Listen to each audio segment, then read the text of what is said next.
Boa noite, meu nome é Marina Marques e vou apresentar o trabalho denominado Repercussão da Hipertensão Arterial Sistêmica na Pediatria. Os coautores foram Fernanda Luiza Buarque de Guzmão, João Vitor Santos Melo, Júlia Beatriz Araújo Souza e Rally Ferrara Oliveira. A hipertensão arterial sistêmica é uma enfermidade crônica e de importância global devido à sua morbidade e mortalidade dos pacientes. Sua prevalência na idade pediátrica gira em torno de 3,4%, se elevando para 18% nos adultos jovens e ultrapassando 50% da população acima de 60 anos. Devido a esse dado epidemiológico, a maioria dos estudos da hipertensão arterial sistêmica é voltado para a população adulta. Apesar disso, já é constatado que a gestão adequada da pressão arterial e dos fatores de risco desde a idade infantil, desde a infância, reduz a incidência de doenças cardiovasculares na idade adulta, sendo muito importante o estudo da condição na idade pediátrica também. Apesar disso, a implementação das diretrizes que tratam da hipertensão arterial sistêmica na pediatria só foram implementadas a partir de 1977, o que, comparado com a idade adulta, é um início recente. Sendo assim, o objetivo do trabalho foi realizar uma revisão de literatura não sistematizada sobre a hipertensão arterial sistêmica em indivíduos com idade pediátrica, acerca de sua epidemiologia, fisiopatologia, fatores de risco, quadro clínico, condições associadas, diagnóstico e tratamento.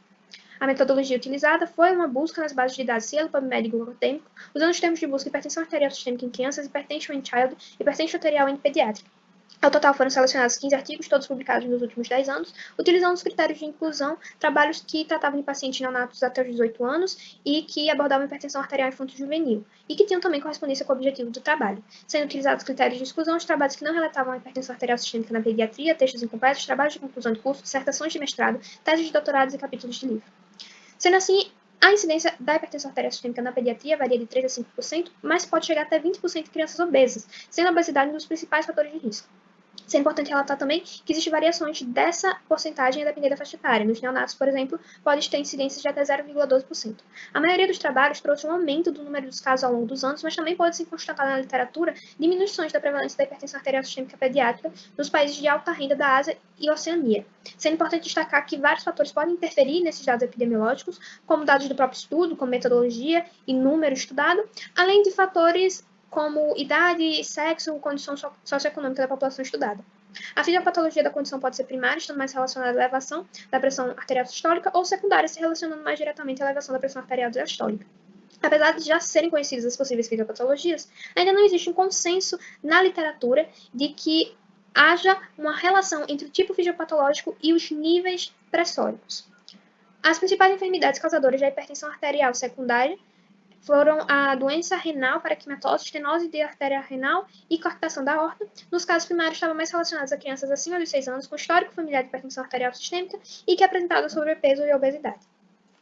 A condição geralmente é assintomática, mas crianças e adolescentes com hipertensão arterial sistêmica podem ter mais risco de desenvolver hipertrofia ventricular esquerda, além de estar mais relacionadas a lesão em órgão-alvo, com risco de aberto cardiovascular e cerebrovascular. A condição também possui fatores de risco, como síndrome de jaleco branco, aumento da massa corpórea, da idade, histórico familiar de hipertensão e acometimento sistêmico de algumas doenças, além da coarctação da aorta. O diagnóstico é feito através da aferição da pressão arterial, usando os mesmos protocolos que são utilizados para a idade adulta e correlacionando esses dados com tabelas que trazem a idade, o sexo da criança e o percentil. O tratamento ele pode ser não farmacológico associado ao tratamento farmacológico, mas é válido ressaltar que os estudos abordando o tratamento farmacológico não foram voltados para a eficácia na idade pediátrica e sim na vida adulta.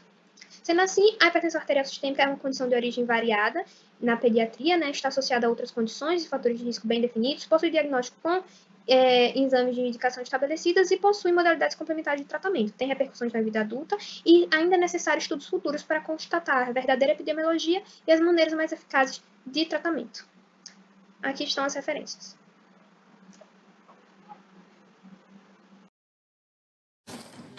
Olá, meu nome é Gabriel Andretta Brandão, eu sou acadêmico de Medicina pela Escola Superior de Ciências da Santa Casa de Misericórdia de Vitória Mesquã e hoje irei apresentar o artigo cujo título é Subsídios para a elaboração de uma escala de avaliação de risco de arritmias em pacientes com câncer. Gostaria de agradecer aos outros autores participantes, Vinícius, Kelly e Lucas, e a nossa orientadora, a doutora Caroline Zucchi. Deixo uma menção em nome de todos os ligantes da Liga Acadêmica Integrada de Cardiologia LAICARD, da qual também sou membro ligante. Declaro também não ter nenhum tipo de conflito de interesse. As neoplasias doenças cardiovasculares representam um grande desafio para a saúde global atualmente, uma vez que ambas estão entre as maiores causas de mortalidade. Os antineoplásicos, utilizados em tratamento oncológico, demonstraram ter alguns efeitos adversos nos pacientes que faziam seu uso. para algum tipo de tratamento de câncer, uma vez que muitos apresentaram algum tipo de distúrbio cardíaco, uma vez que esses antineoplásicos são associados a uma promoção de um desbalanço homeostático no indivíduo, gerando uma cardiotoxicidade para esses pacientes. Existem vários tipos de alterações cardíacas que podem acometer essas pessoas, e entre elas estão as arritmias cardíacas, que podem ser encontradas nesses pacientes. Os principais tipos de arritmias encontradas são a taquicardia sinusal, as bradiarritmias, as taquiarritmias e as arritmias supraventriculares do tipo fibrilação atrial. Dessa forma, reconhecer os sinais e sintomas nesses pacientes ajuda a perceber melhor essas complicações arritmogênicas e ter um melhor manejo desses pacientes. Dessa forma, nosso objetivo nesse trabalho foi descrever os principais indicadores clínicos que podem predizer quadros arritmogênicos em pacientes oncológicos em uso de quimioterápicos. Trata-se basicamente de uma revisão de escopo, esse artigo, que contemplou as seguintes bases de dados: Lilacs, Bedenf, Medline e Cielo. Utilizamos publicações entre 2015 e 2020 e nossa estratégia de busca foi baseada na combinação dos descritores, sinais e sintomas, arritmias e câncer. Os critérios de inclusão dos artigos foram que eles deveriam apresentar indicadores clínicos de arritmias em pacientes com câncer em uso de quimioterápicos e possuírem resumos disponíveis nas bases de dados. Como resultado, encontramos 19 produções que foram avaliadas integralmente. 16 foram excluídas por não atenderem aos critérios de inclusão e 3 foram selecionadas para compor a revisão. Posteriormente, foram somadas mais 2 fontes, totalizando 5 referências. Entre os artigos, foi notado um aparecimento constante de FEV reduzida. FEV considerando fração de ejeção ventricular esquerda, que foi a característica mais encontrada nos estudos. Além disso, foi encontrado que os fármacos anticancerígenos podem expressar diferentes efeitos eletrocardiográficos em pacientes, que podem ser em forma de fibrilação atrial, em forma de bloqueio atrioventricular de primeiro grau, em forma de taquicardia ventricular e outros. Nem sempre essas alterações elétricas podem demonstrar um padrão fisiopatológico dos sinais e sintomas, que entre eles podem ser incluídos as síncopes, as palpitações, a pré-síncope, a tontura, episódios paroxísticos de dispneia, dor precordial e até mesmo fadiga. Alguns estudos também apontaram algumas formas de prevenir esses episódios arritmogênicos, que seriam basicamente fazer com que os pacientes evitassem o uso de drogas que prolongassem o QT, manter os valores de eletrólitos dentro dos valores de referências e realizar eletrocardiogramas com maior frequência, além de alguns considerarem também como uma forma importante o destaque da característica biopsicossocial dos pacientes.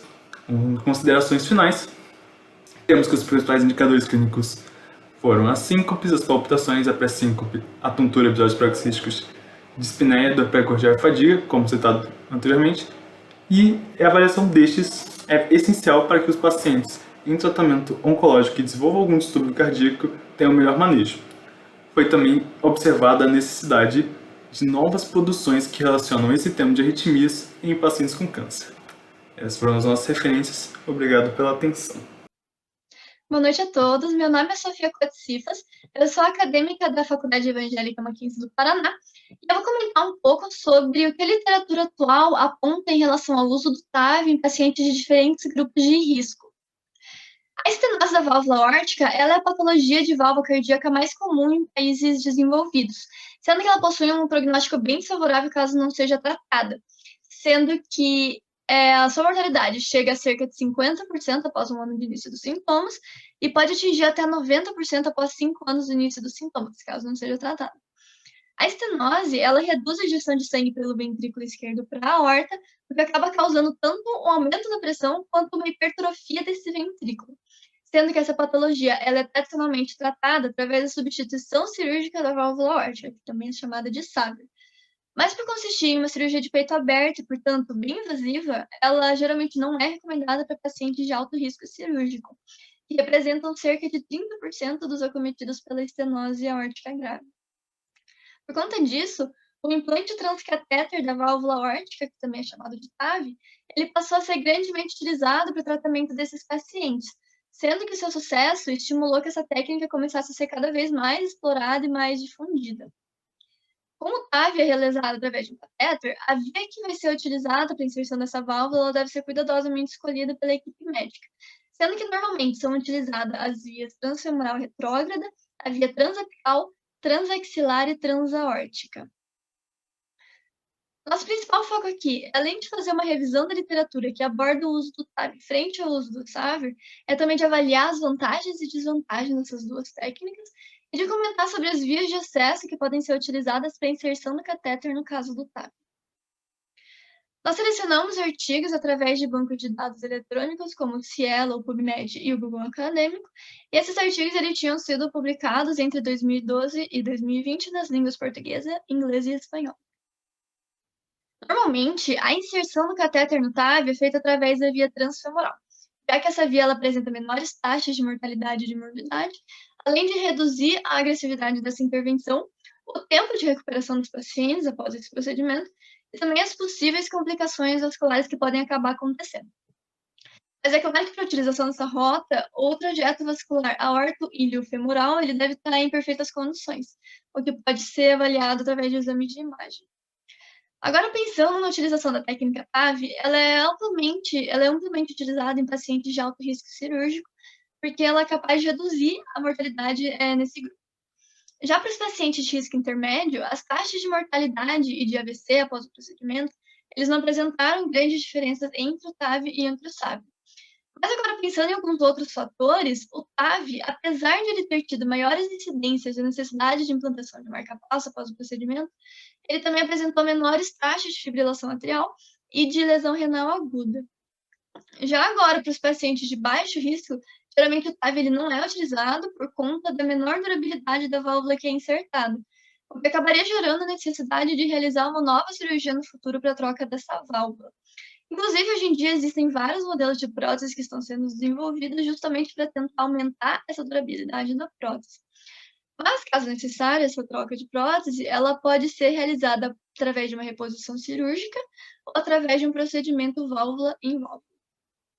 Uma das possíveis complicações do TAV consiste em um aumentado risco de trombose, que pode ser representado pelo HALT, que é um conceito novo que avalia objetivamente os folhetos dessa prótese, sendo que essa trombose ela pode ser contornada e evitada com uma terapia antiplaquetária nos primeiros 6 meses que se seguem ao procedimento realizado.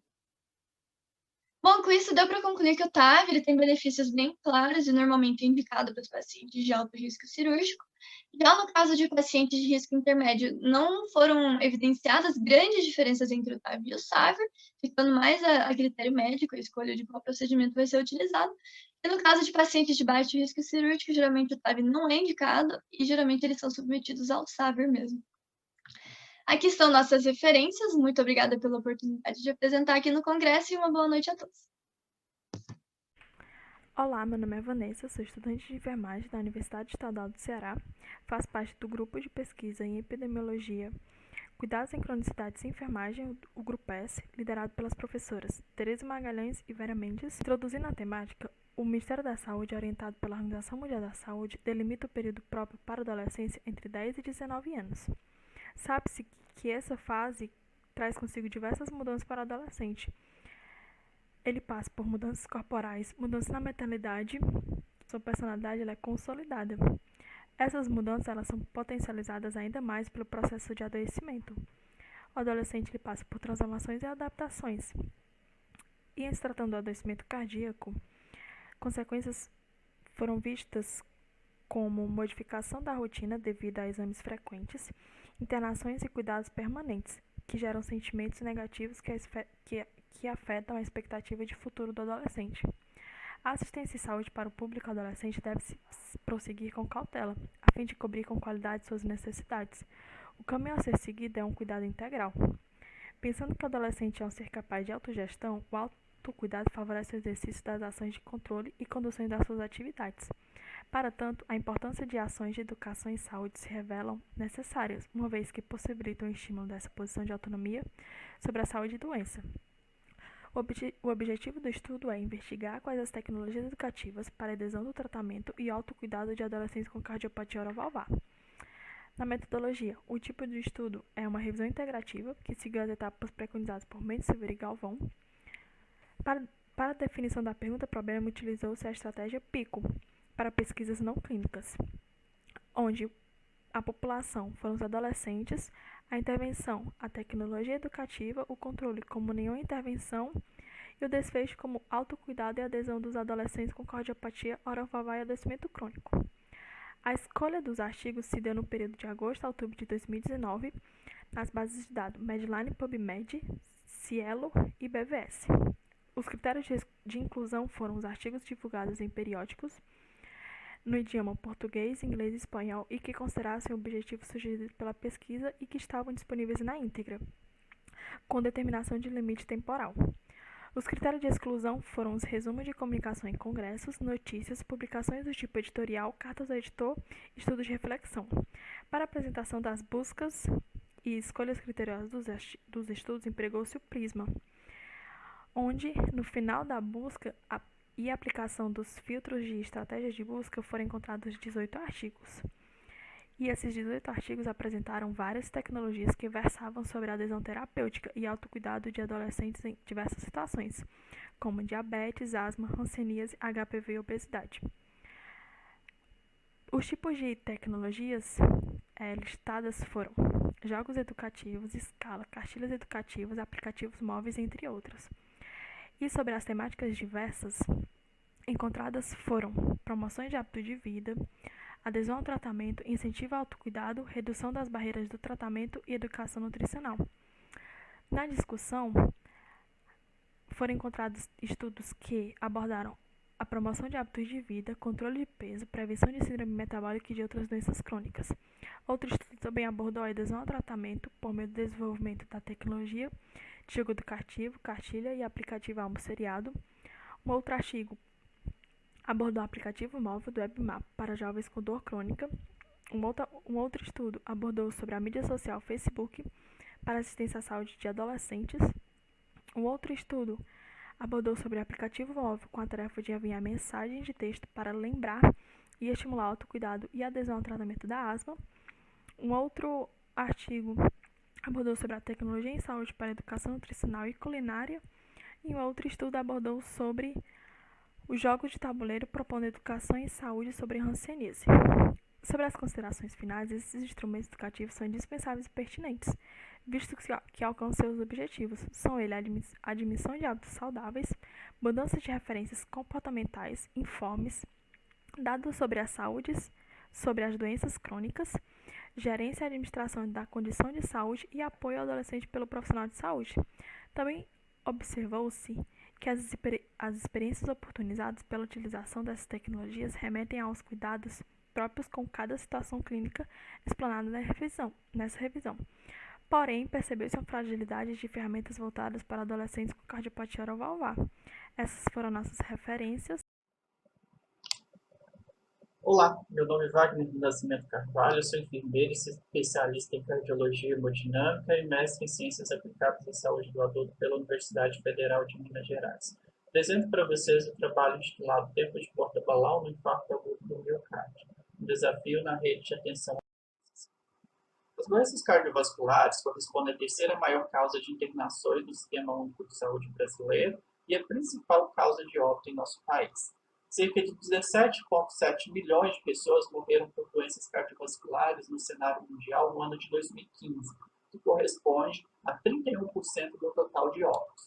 E destes óbitos por doenças cardiovasculares, 3/4 ocorreram em países de baixa e média renda. Dentre as doenças cardiovasculares, o IAM é problema de saúde pública no Brasil e também no cenário mundial, sendo a principal causa de óbito no nosso país, que ocorrem cerca de 100 mil óbitos anualmente. As decisões diante de tratamentos em relação à angioplastia transluminal percutânea primária para aqueles pacientes com IAM que consultam o segmento ST, em vez de fibrinose, é influenciada pela disponibilidade de serviços com hemodinâmica e o tempo de atendimento, que deve ser de até 120 minutos para a angioplastia primária, que configura o tempo de porta-balão, idealmente de 90 minutos. O objetivo do estudo, foi identificar os desafios enfrentados na rede de atenção às urgências para atendimento às vítimas de IAM, consulta por segmento ST, dentro do tempo de porta-balão.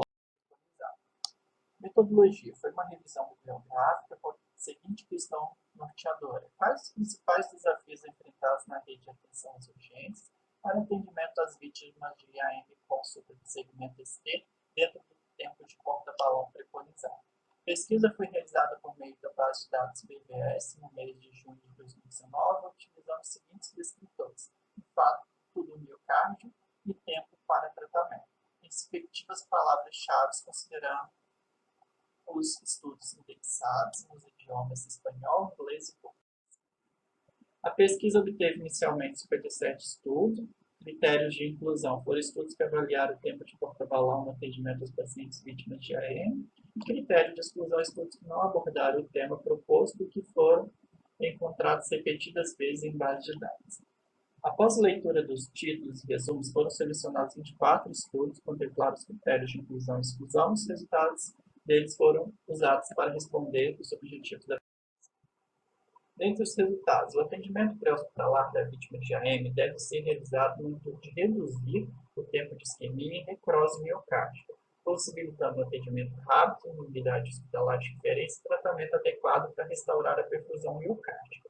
O atendimento ágil e com qualidade no ambiente pré-hospitalar é capaz de reduzir mortes, principalmente em caso de vítimas evoluírem para arritmias graves como a fibrilação.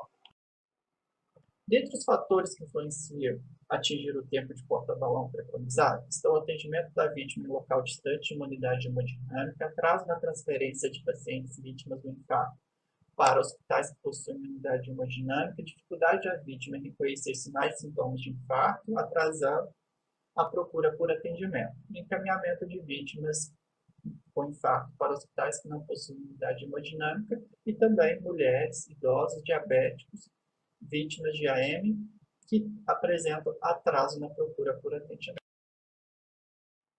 Dentre as considerações finais do trabalho, o atendimento aos pacientes vítimas de IAM com segmento ST dentro do tempo de porta-balão preconizado é importante para proporcionar melhores desfechos clínicos para as vítimas, inclusive redução da mortalidade.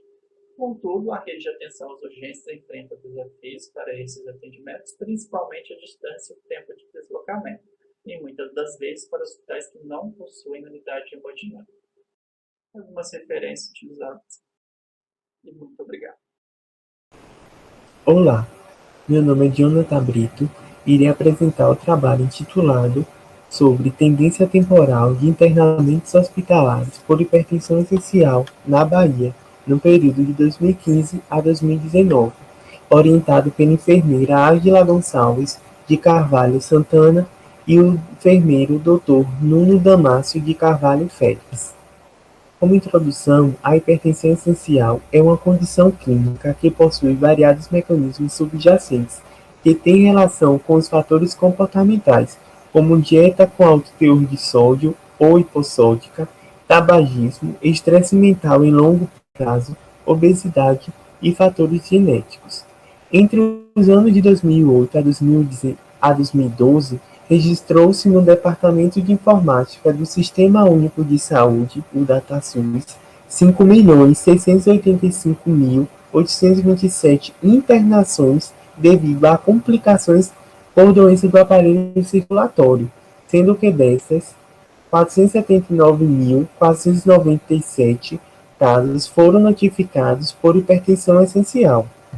E o objetivo dessa pesquisa foi descrever a tendência temporal epidemiológica da morbidade por hipertensão essencial na Bahia, no período de 2015 a 2019.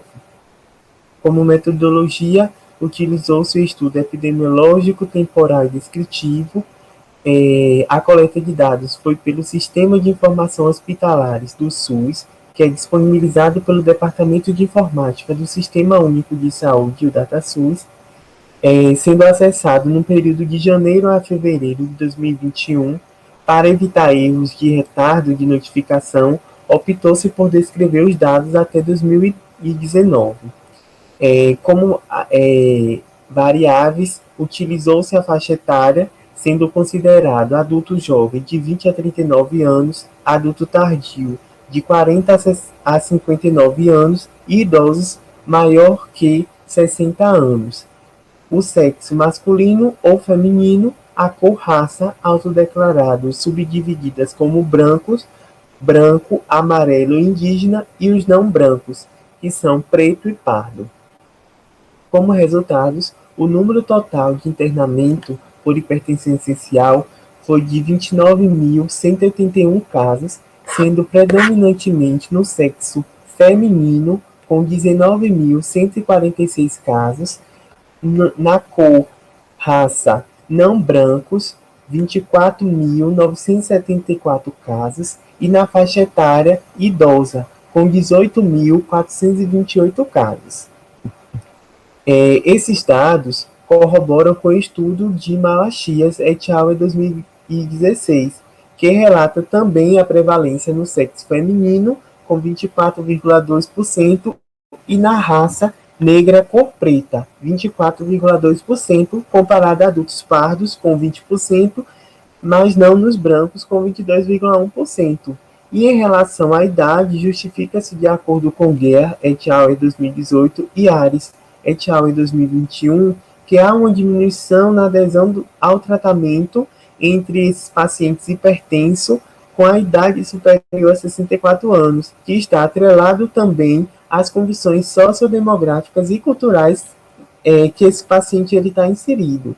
E Andrade et al. Em 2015, ele ressalta que há uma necessidade de implementação e investimento do governo no que tange às políticas públicas voltadas para a prevenção e promoção de doenças cardiovasculares, em especial a hipertensão arterial.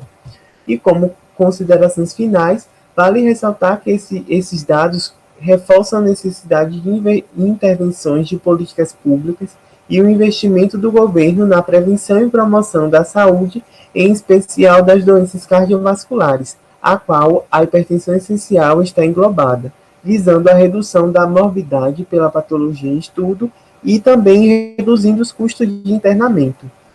Essas foram as minhas referências apresentadas no decorrer da pesquisa, da apresentação de hoje, e desde já quero agradecer aos meus orientadores e ao evento por estar aqui apresentando esse trabalho para vocês.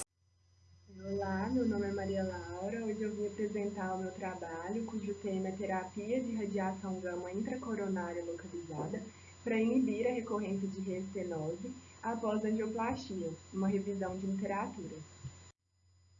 A angioplastia transluminal coronariana ela é realizada em pacientes que apresentam ali uma redução do fluxo coronário de instalação rápida, decorrente da formação de um trombo intracoronário, comumente suboclusivo, a fim de reverter a estenose luminal e debelar a isquemia cardíaca. Em 30 a 50% dos casos, a restenose é o principal problema que limita o sucesso terapêutico nesse tipo de procedimento.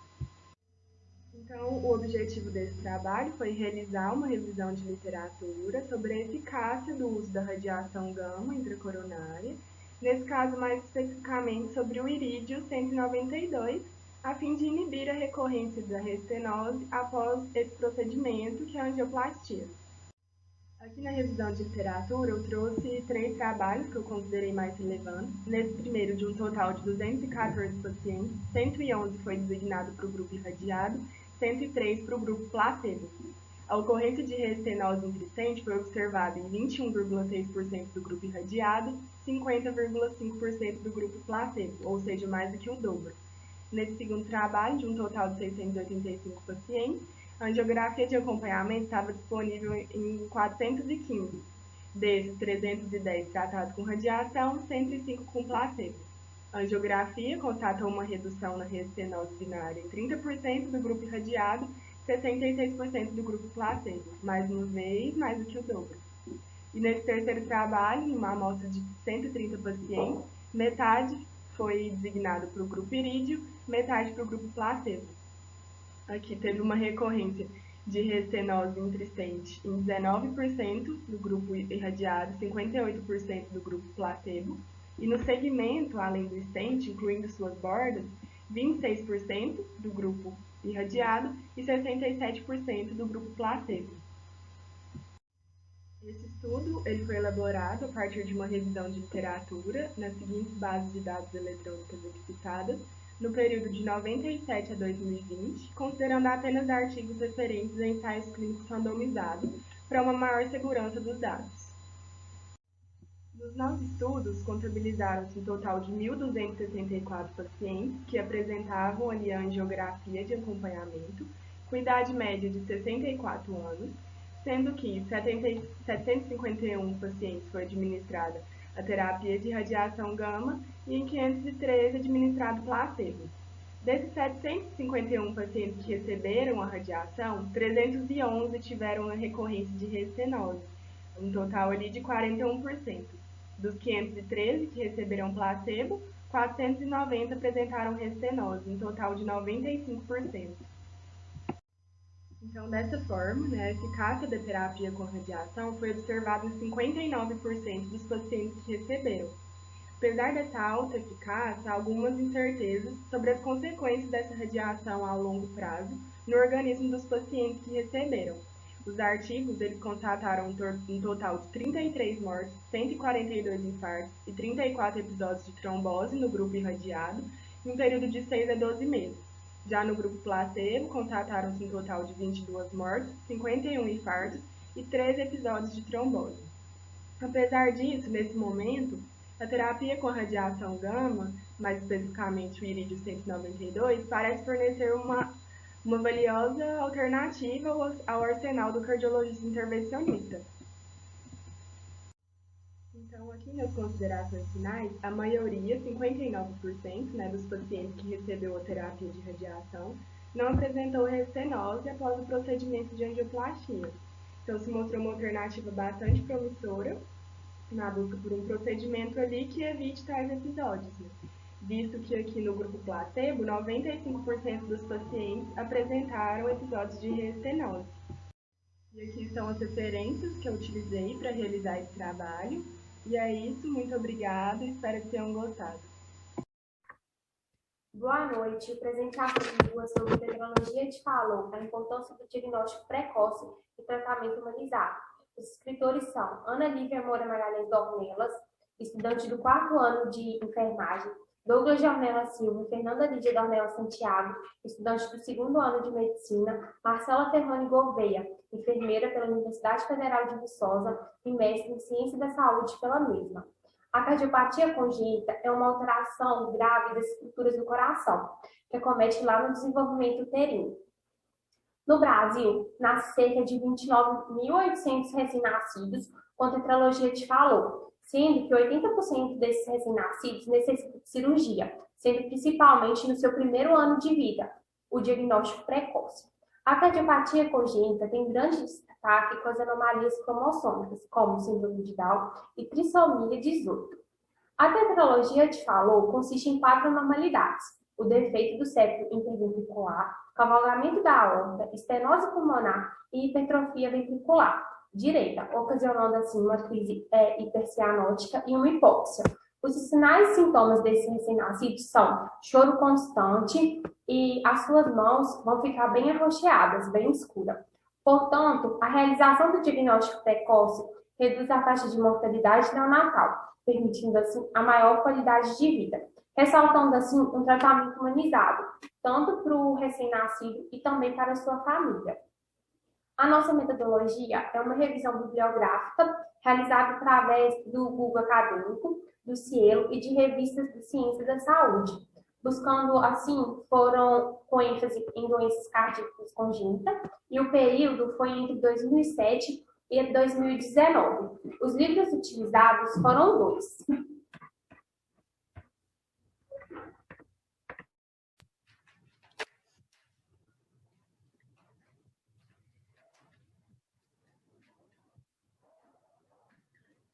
Como resultados das discussões, nós encontramos 947 artigos correlacionados, Selecionamos 45 para leitura completa e excluímos 27 artigos. Então, no caso, foram selecionados 12 artigos, para leitura e estudo.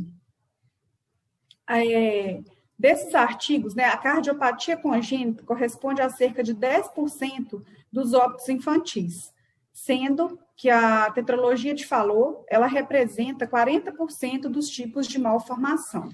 Os recém-nascidos com diagnóstico pré-natal é menos propenso a óbito do que aqueles com diagnóstico pós-natal. O diagnóstico precoce é de grande importância e, para isso, necessita agilidade e conhecimento de toda a equipe multiprofissional. Um importante fator, né, e relevante é na hora da alta hospitalar, né? Então, ela é determinada de acordo com o planejamento de cada hospital. E, na maioria das vezes, nessa alta, ela vai acontecer 36 horas, né, em média, após o nascimento. E, com isso, muitas das vezes, os sinais e sintomas, eles podem ainda não ter ocorrido. E isso faz com que a criança, às vezes, vá para casa sem ter as complicações. Em relação ao diagnóstico, o ecocardiograma com Doppler é um exame, né, muito utilizado, permitindo nitidez e eficácia. E também o exame de imagem, ele é um método muito utilizado pelos médicos como um meio de diagnóstico precoce, né, no desenvolvimento uterino, né, para que possa ter uma intervenção aí antecipada. Uma equipe multidisciplinar, ela vai realizar o cuidado humanizado, tanto da criança e quanto a família. As crianças portadoras de cardiopatias congênitas são geralmente pacientes crônicos, que apesar de cirurgia corretiva, eles necessitam de acompanhamento clínico durante toda a sua vida. A interação profissional traz uma relevância importante para a elaboração do tratamento.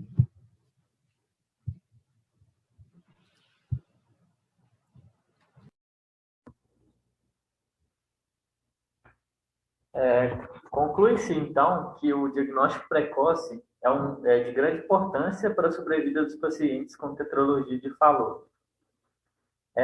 Não enfatizando apenas a um diagnóstico, mas sim também a um tratamento humanizado ao indivíduo e toda a sua família, respaldando assim a importância do pré-natal e do exame do ecocardiograma para o seu diagnóstico.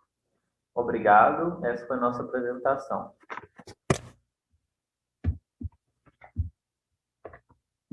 Aqui está a referencial bibliográfico. Muito obrigado.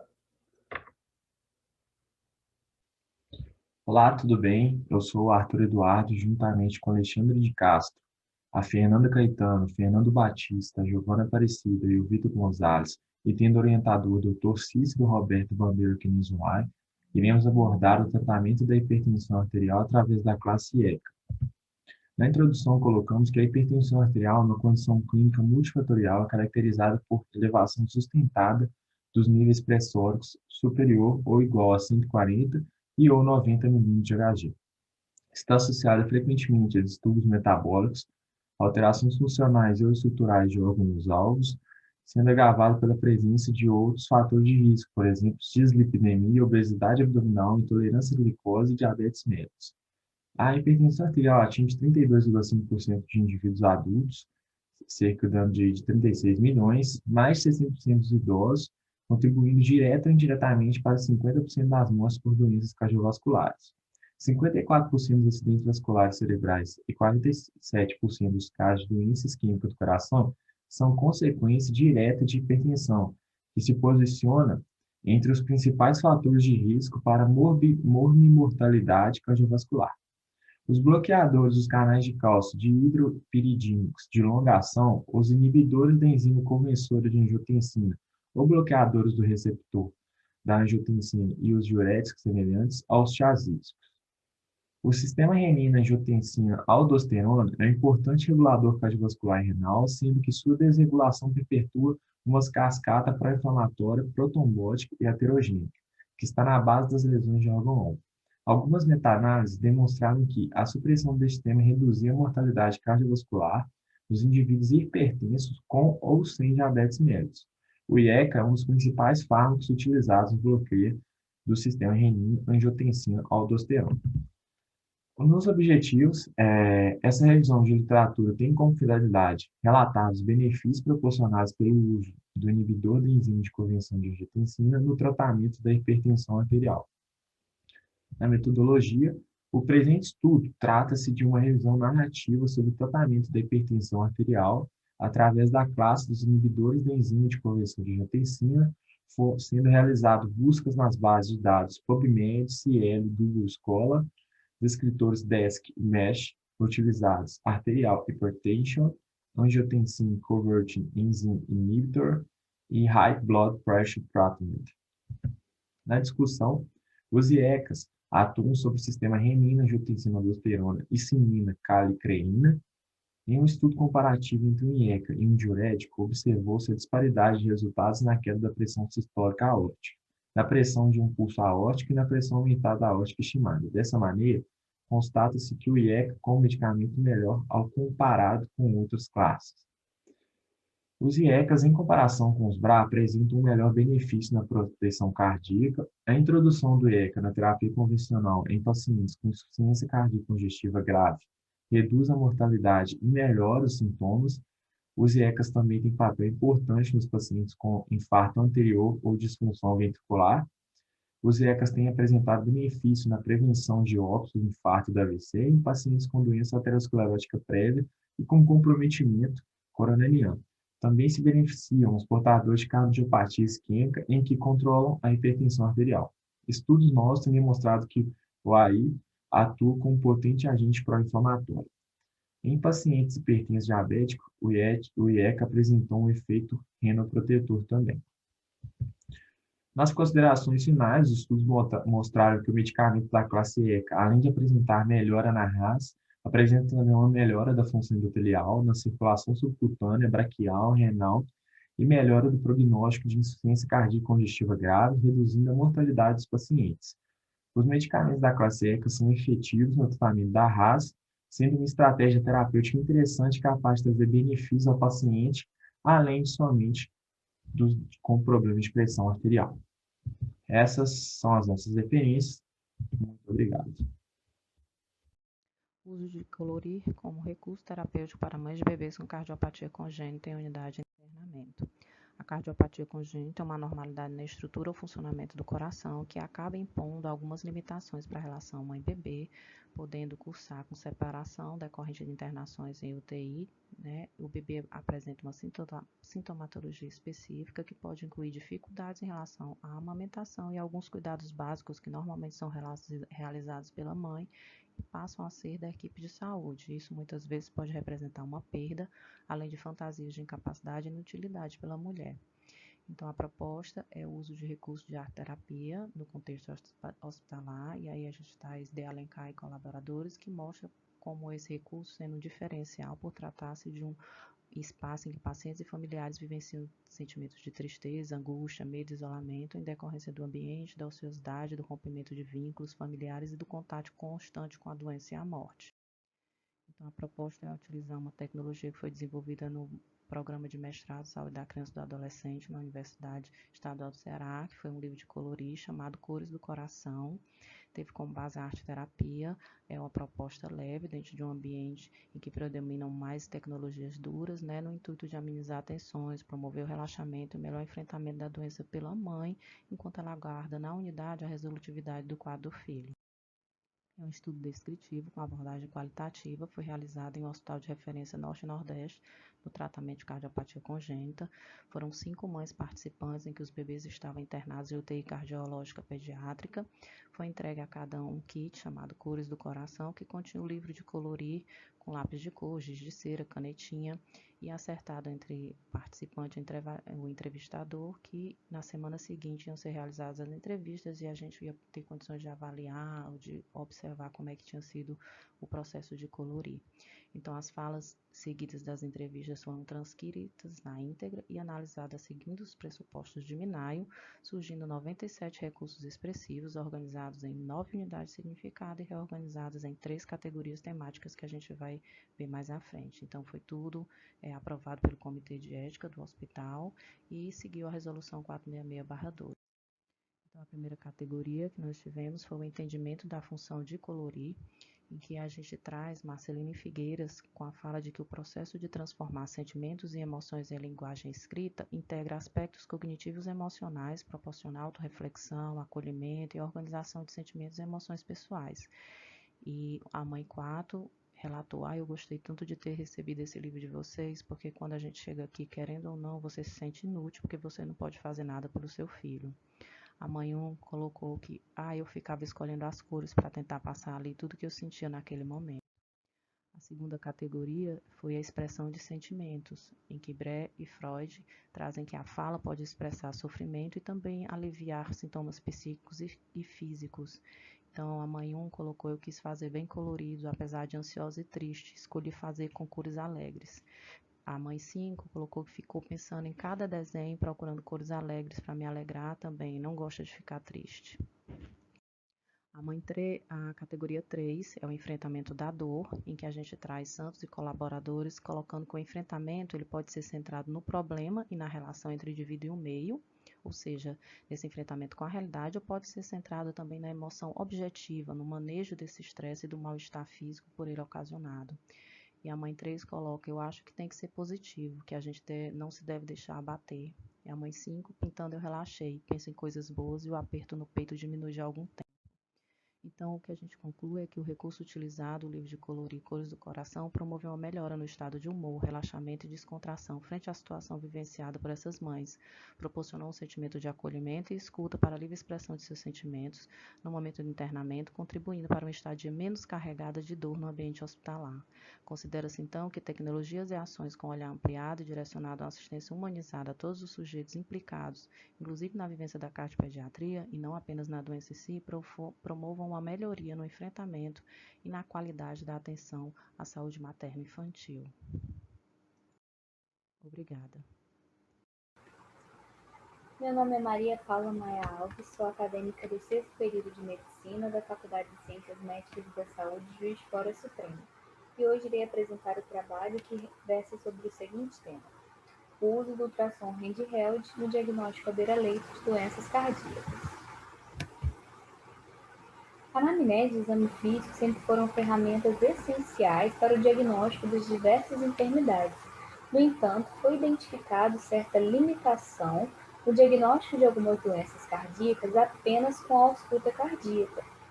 E aí, em 1954, houve um grande avanço dentro da medicina e essencialmente dentro da cardiologia, que é a introdução do ecocardiograma, que tornou-se uma ferramenta fundamental para o diagnóstico de enfermidades como aneurisma aórtico, disfunções valvares e ventriculares, que não poderiam ser detectadas apenas com a ausculta cardíaca. Mas houve uma certa limitação quanto ao seu uso por serem máquinas muito pesadas e pouco portáteis no começo. E hoje o que temos de mais moderno é o ultrassom handheld, que é do tamanho de um celular e é facilmente carregado por qualquer médico. Inclusive, escolas norte-americanas têm introduzido o seu estudo e dado o aparelho para alguns acadêmicos em virtude das suas vantagens em relação ao ecocardiograma convencional, como a facilidade de acesso em locais com poucos recursos financeiros e também pela disponibilidade do uso do Doppler para identificar disfunções valvares, que o ultrassom handheld também possui. O objetivo do estudo foi analisar a aplicabilidade do ultrassom handheld na cardiologia, evidenciando as vantagens sobre o ecocardiograma convencional e sobre o exame físico. Foram revisados artigos na base de dados Medline, em inglês e em humanos nos últimos 10 anos, utilizando os descritores Point of Care, Ultrasonography, Cardiology e Diagnosis, e as suas variações segundo o NASH. Artigos que tinham métodos pouco claros, não tinham relação com o tema ou então estavam disponíveis apenas em resumo foram excluídos. E a partir de aplicar os critérios de inclusão e exclusão, 9 artigos fizeram um escopo para a confecção final desse artigo científico. Numa análise com 250 pacientes, 47% deles tiveram as anormalidades cardíacas corretamente identificadas apenas com ausculto, enquanto o ultrassom handheld identificou 82% dos casos. Ainda que os dois fossem igualmente capaz de identificar as disfunções valvares, o ultrassom handheld mostrou-se superior na identificação correta das disfunções moderadas a grave.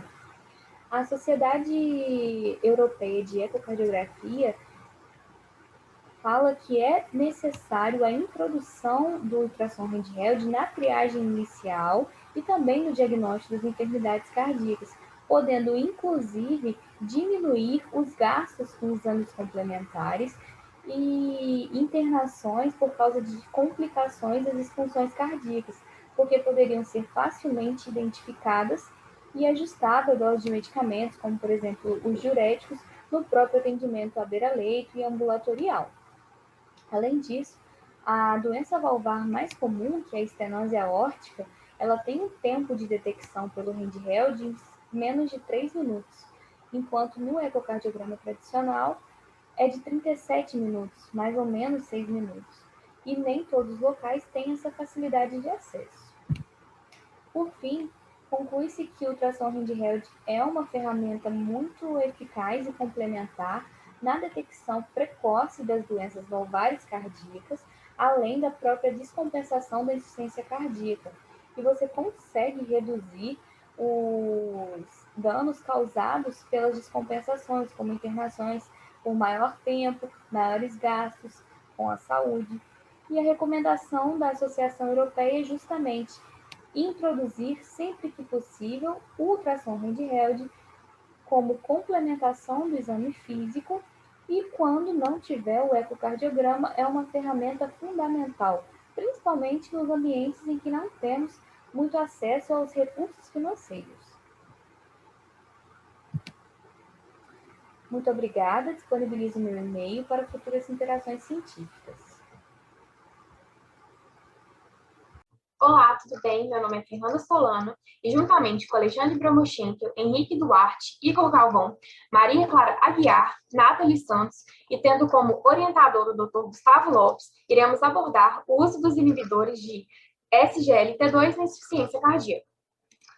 Segundo a Sociedade Brasileira de Cardiologia, insuficiência cardíaca é uma síndrome clínica complexa na qual o coração é incapaz de bombear sangue de forma a atender às necessidades metabólicas tissulares ou pode fazê-lo somente com elevadas pressões de enchimento.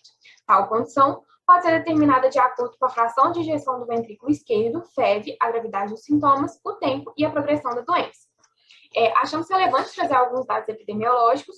Logo, colocamos que a insuficiência cardíaca atinge de 1 a 2% da população adulta, ocasionando na redução da qualidade de vida, alta mortalidade, elevados gastos financeiros, e o prognóstico da insuficiência cardíaca se mantém desconfortável, já que a projeção da mortalidade em 5 anos é de até 75% e 82% dos pacientes precisarão de hospitalização. Outro aspecto a ser ressaltado é a associação entre insuficiência cardíaca e o diabetes mellitus tipo 2. Os portadores de diabetes mellitus tipo 2 têm risco entre 2 e 4 vezes maior de desenvolver a insuficiência cardíaca, quando comparados aos indivíduos não diabéticos.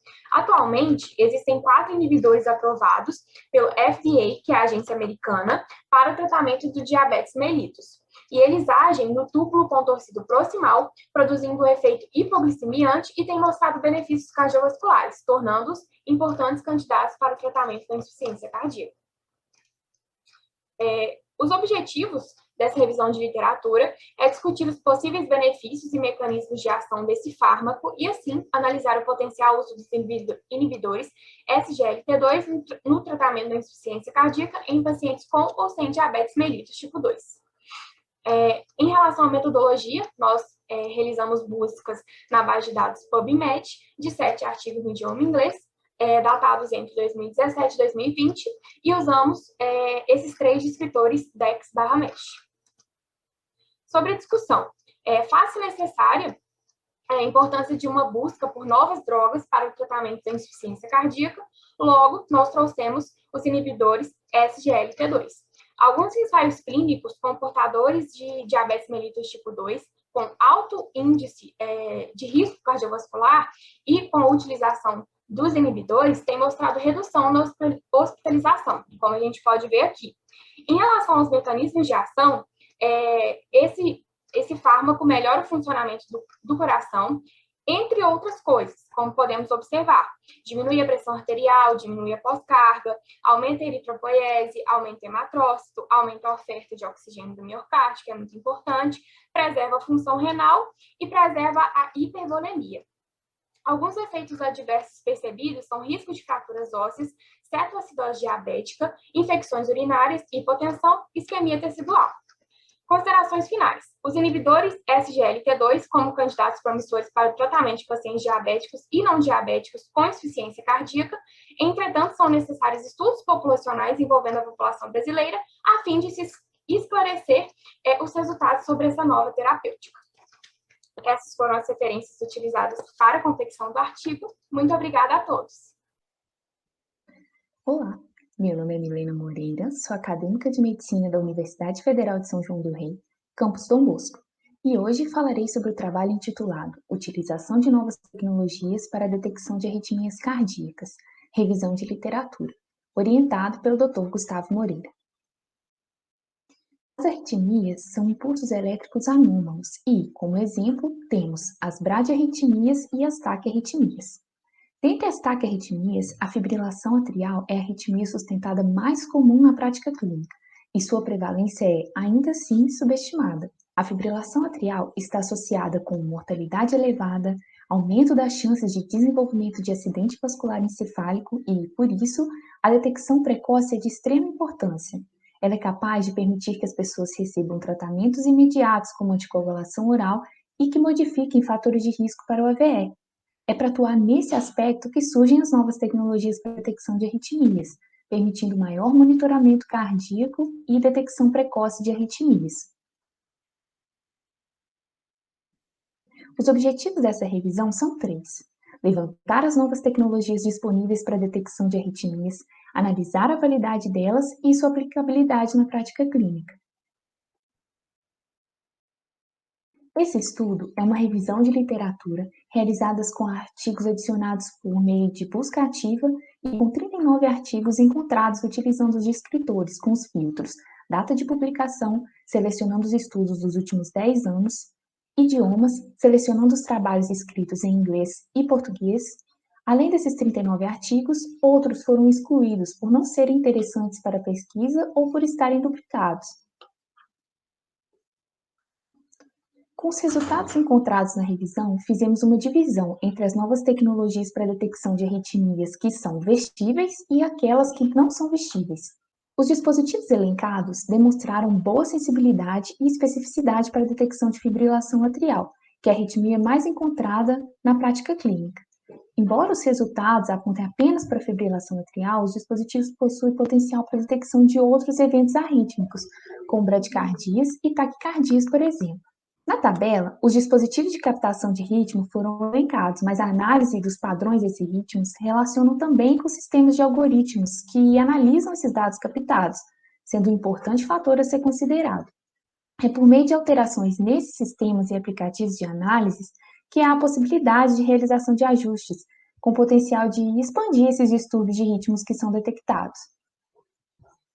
Para a determinação da sensibilidade e especificidade foram usadas formas já consagradas na literatura para comparar com essas novas tecnologias, como o uso de ECG de 12 derivações, por exemplo. A importância da subdivisão entre dispositivos eletrônicos vestíveis e não vestíveis se dá, principalmente, pela forma com que essa captação dos sinais se dá. Grande parte dos dispositivos eletrônicos vestíveis utilizam da fotopletismografia para captar o pulso, enquanto os dispositivos não vestíveis contam principalmente com sensores que simulam derivações de eletrocardiograma. Entretanto, isso não é uma regra. Apesar das diferenças de tecnologias de captação, não há indicativos de que haja uma superioridade de uma em relação à outra. A utilização de novas tecnologias para a detecção de arritmias possibilita a captação, registro e análise do ritmo cardíaco por aplicativos. Os dados e resultados obtidos devem ser supervisionados por uma equipe médica especializada. Apesar de os dispositivos não superarem o eletrocardiograma de 12 derivações, o uso deles pode ser integrado à prática médica de acordo com as particularidades de cada paciente e com a realidade socioeconômica deles. Deixo aqui minhas referências utilizadas na apresentação e meu agradecimento à comissão organizadora do evento. Boa noite, eu vim apresentar o nosso trabalho sobre a síndrome de Takotsubo, o impacto causado por um forte estresse emocional e a sua correlação com o novo coronavírus. Os autores sou eu, Cecília Felipe, o Kelton de Oliveira, a Adria Maria, a Letícia Teixeira, a Amanda Souto e a Natália Santos, que é a nossa coordenadora. Na introdução, essa síndrome também é conhecida como Síndrome do Coração Partido e ela foi descrita em 1990. Desde então, ela ganhou um pouco de relevância, mas a patologia ainda é subestimada e pouco conhecida. Isso faz com que hajam recorrentes equívocos na hora do seu diagnóstico, pelos seus sintomas serem parecidos com outros quadros, como por exemplo o infarto do miocárdio. A TTS é caracterizada por uma disfunção sistólica regional transitória do ventrículo esquerdo, que mimetiza o infarto do miocárdio e leva aos sintomas de dor torácica, dispneia e choque cardiogênico. O quadro clínico exposto está vinculado em maioria a episódios precursores de estresse emocional. Os objetivos do nosso trabalho foram descrever a importância do conhecimento dessa síndrome, visto que os fatores desencadeantes, como o estresse emocional, são cada vez mais frequentes, principalmente devido à crise do cenário de pandemia do novo coronavírus. A metodologia trata-se de uma revisão de literatura sistemática e foram utilizados esses descritores e os seus sinônimos e foram selecionados 10 estudos para fazer o artigo. A discussão e resultados, eu vou começar pela história. Inicialmente, ela foi descrita como cardiomiopatia do tipo de Takotsubo. Ela foi descrita pela primeira vez no Japão. E isso porque o nome da patologia refere-se à aparência incomum do ventrículo esquerdo, que fica com o pescoço estreito e a um balonamento apical durante a sístole, que é semelhante a um pote que eles usam para capturar octópodes no Japão. Fisiopatologia. Os mecanismos da fisiopatologia ainda não são completamente conhecidos, mas já existem evidências consideráveis que demonstram que a estimulação simpática é a matriz da sua patogênese. Na TTS parece haver uma mudança na via da glicose com o metabolismo de ácidos graxos, que é prejudicada. A fisiopatologia da síndrome é complexa e vai envolver principalmente o eixo coração-cérebro e na maioria dos casos é desencadeada por um estresse emocional ou físico. Por isso que ela foi associada a condições de excesso de catecolamina e de regiões específicas ativadas. A TTS vai denominar uma predominância simpática e a depressão da atividade parasimpática na fase aguda. A porção apical do ventrículo esquerdo ela vai possuir uma maior concentração de adrenorreceptores, o que vai demonstrar o porquê das catecolaminas terem um efeito máximo nessa porção.